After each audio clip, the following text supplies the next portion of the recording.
Hi, welcome back to Poetry Lockdown. We're at day 271. um, so, as doing this web series has, like I've said many times before, has like totally broadened my understanding of poetry. It's introduced me to so many new poets, and one of them is the poet I want to present today, Maggie Smith.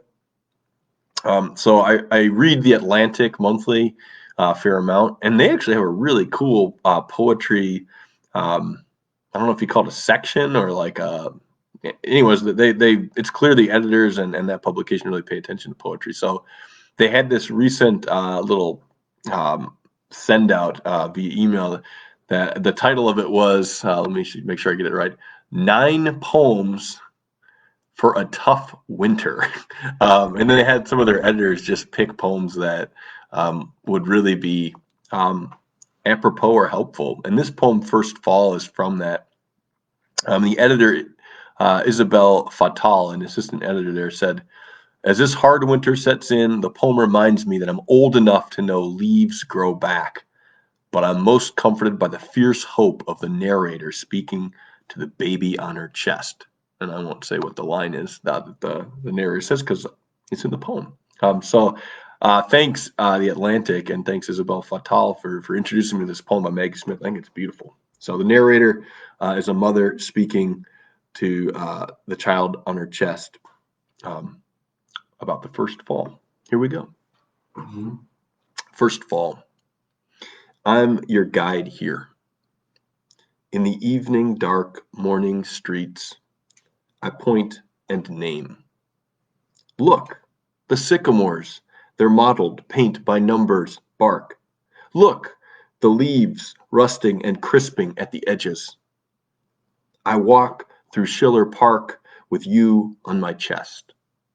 Stars smolder well into daylight. Look, the pond, the ducks, the dogs paddling after their prized sticks.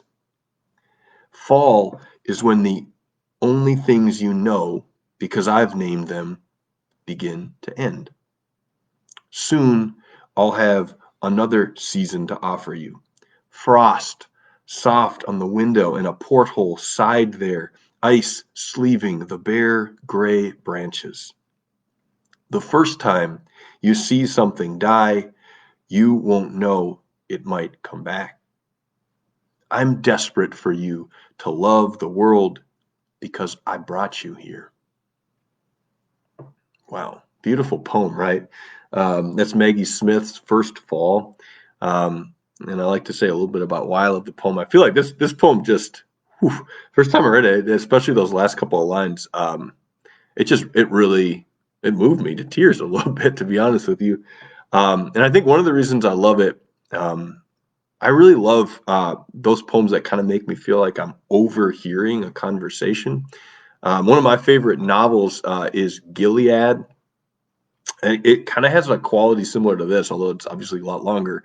In Gilead, if you haven't read that book, it's written from the point of view of a father. He's older. He's like in his late 60s, early 70s, I think.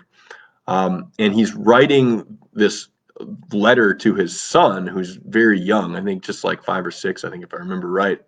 And we know that it's very possible that the father could die before the son ever, reads the letter. And so there's a sense in which it's kind of like we get to eavesdrop on this really amazing reflection and conversation from father to son.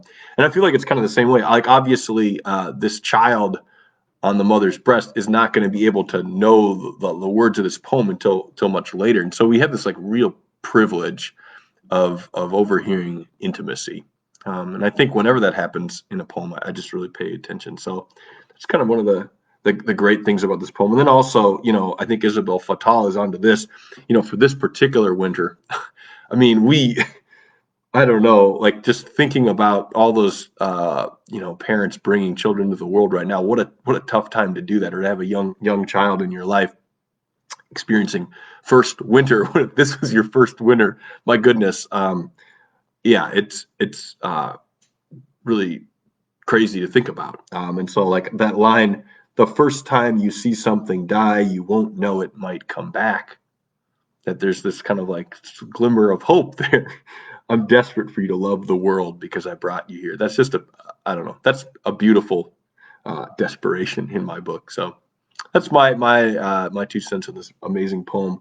And I really want to read more of Maggie Smith. I know there's another poem apparently that was making the rounds. Maybe that'll make it on a later poetry lockdown. So thank you, Maggie Smith, for this beautiful poem. Thanks, Isabel Fatal. I hope you're saying your name right, for sharing this with others. And thank you for joining Poetry Lockdown again. Peace to you.